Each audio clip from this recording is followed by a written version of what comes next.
Diplomatically sir ये सवाल बार बार पूछते हैं, मैं चाहती हूं कि इसका जवाब आप देश की आवाम को, देश की जनता को दीजिए, क्योंकि ये जो सवाल बार बार विपक्ष पूछता है कि ट्रंप के आगे घुटने टेक दिए, भाई उनका हक है, उनको ये सवाल पूछने का अधिकार है, इसका आप जवाब दीजिए सर। क्योंकि मैं राधिका जी के पास जाऊंगी, राधिका जी तो देंगी सरकार की तरफ से जवाब, लेकिन मुझे आपसे पूछना है, क्या भारत ने ट्रंप के सामने घुटने टेके?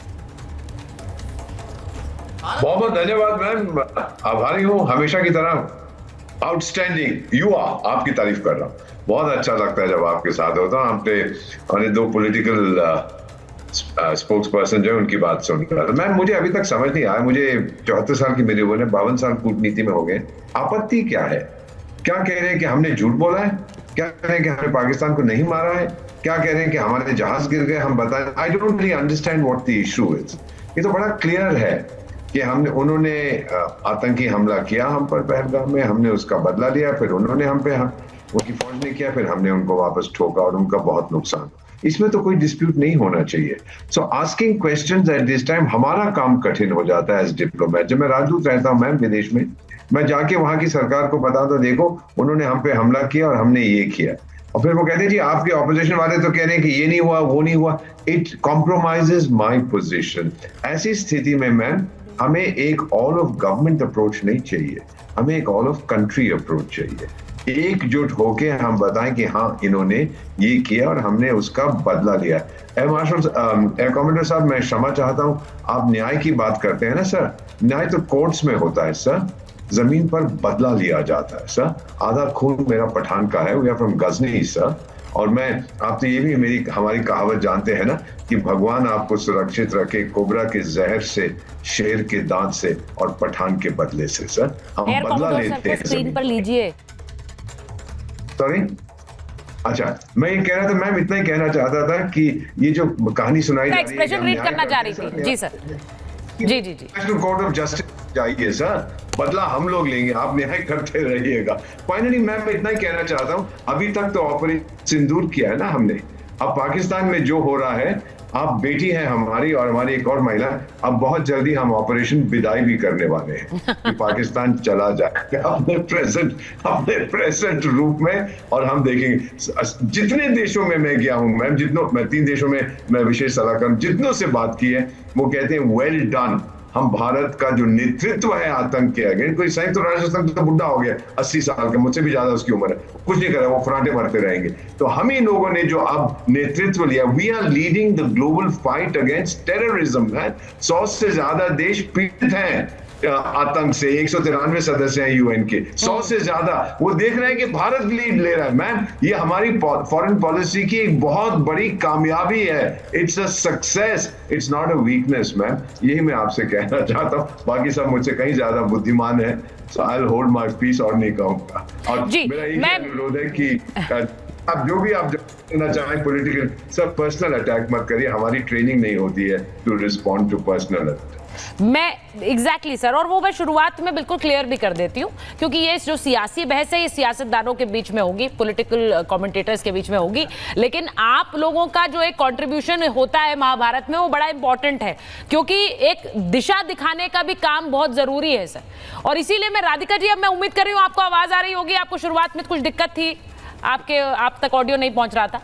मैं राधिका जी आपसे सवाल पूछूंगी, क्योंकि इस वक्त मैं ये एक बयान चला रही थी एक पाकिस्तानी सांसद का, जो अपनी नेशनल असेंबली में कह रहे हैं कि भारत ने हमें अंदर तक घुसकर मारा, हमारा जीएचक्यू बगल में था लेकिन तब भी हमने मार खा ली, तो हमें बहुत संजीदगी से सोचना चाहिए कि ऐसा क्यों हुआ है। अब ये बयान मैं चला रही हूं, ये बयान पाकिस्तान में बैठी उनकी आवाम सुन रही है, लेकिन देश में बैठे हमारे कुछ सियासतदान क्यों नहीं सुन पा रहे? सभी को नमस्कार और जय हिंद। देखिए, कल जब मोदी जी ने बीकानेर से भाषण दिया तो उसका विस्फोट पाकिस्तान में जितना हुआ उतना हुआ, लेकिन हमारी ऑपोजिशन जो पार्टियां हैं, जो इंडिया अलायंस की पार्टियां हैं, उनके खेमे में जाके और बड़ा विस्फोट हुआ। और मुझे ये समझ नहीं आता कि इन लोगों की दुश्मनी मोदी जी से है, नफरत मोदी जी से है, ये तो हम हमेशा से सोचते आ रहे थे, लेकिन आज जाके ये पता चल रहा है, ये सब ऑपरेशन सिंदूर के बाद, कि उनकी असली दुश्मनी तो भारत से है। देखिए, आपने एक बयान सुनाया, एक बयान नवाज शरीफ जी की पुत्री का भी है, देखिए क्या बोली है वो। उन्होंने कहा कि किस तरीके से पाकिस्तान का क्या हालत हो गई है। पहली बार दुश्मन देश ने ऐसा किया। एक बयान मेरे पास है जिसमें कहा जा रहा है कि 90% फसल इंडस की पानी से होती है, हम प्यासे भूखे सब मर जाएंगे। वो भी इनके संसद में कहा जा रहा है, पार्लियामेंट में। तो ये सब इनको दिखाई नहीं दे रहा है, इनको छुटमुट दिखती है। और समाजवादी पार्टी के प्रवक्ता की मुझे 2-4 बातें सुनाई दी थी। उन्होंने कहा हमें सेना पे भरोसा है। अरे भाई साहब, आप लोगों को अगर सेना पे भरोसा है तो आपके सबसे शीर्ष नेता राहुल गांधी और उनकी पार्टी, क्योंकि इंडिया अलायंस के तो हेड वही है आपके अलायंस के, वो बार बार ये क्यों पूछते हैं कि कितने प्लेन गिरे। डीजीएमओ ने बतौर प्रेस वार्ता में जब ये कह दिया we are in a state of war, और इस समय क्या नुकसान हमें हुआ नहीं हुआ, क्या फायदा हुआ, वो नहीं कहा जाता। हमारी सेना लगातार हर चीज सामने ला रही है कि पाकिस्तान को कितना नुकसान हुआ है। आप भारत के दुश्मन हैं कि पाकिस्तान के दोस्त हैं, ये तय कर लीजिए।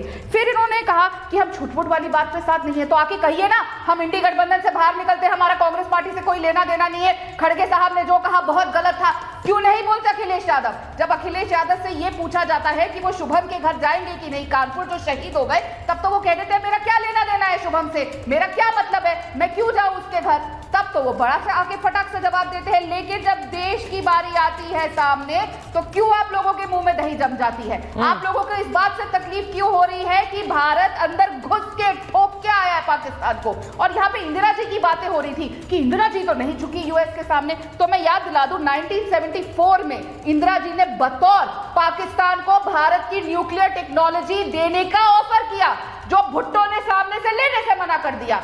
एक लौती प्रधानमंत्री, एक लौती लीडर किसी देश की जिसने अपनी खुद की न्यूक्लियर टेक्नोलॉजी दुश्मन देश को ऑफर कर दी, और आप उस इंदिरा की वाहवाही करते हैं। ठीक है, इंदिरा गांधी जी ने बहुत अच्छा काम किया जब 1971 की वॉर के बाद, उसके बाद बांग्लादेश के और पाकिस्तान दो टुकड़े हो गए, लेकिन वो सेना ने किया। आज जब आप बोलते हैं कि मोदी जी के हम क्यों बोल रहे हैं, क्यों उनको क्रेडिट दे रहे हैं, तो आप इंदिरा इंदिरा करना बंद कर दीजिए।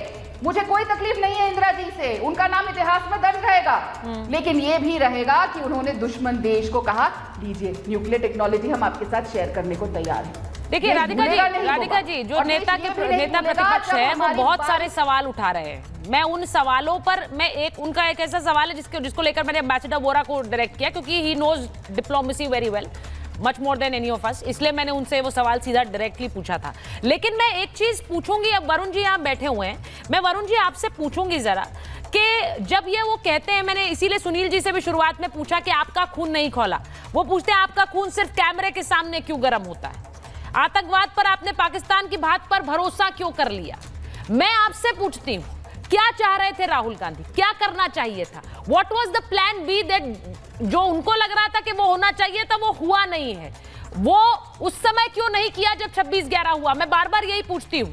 इतना बड़ा हमला देश की धरती पर हुआ था और तब हम सिर्फ डोजियर लेकर घूम रहे थे। आपसे पूछती हूँ, आपका खून नहीं खौला है क्या?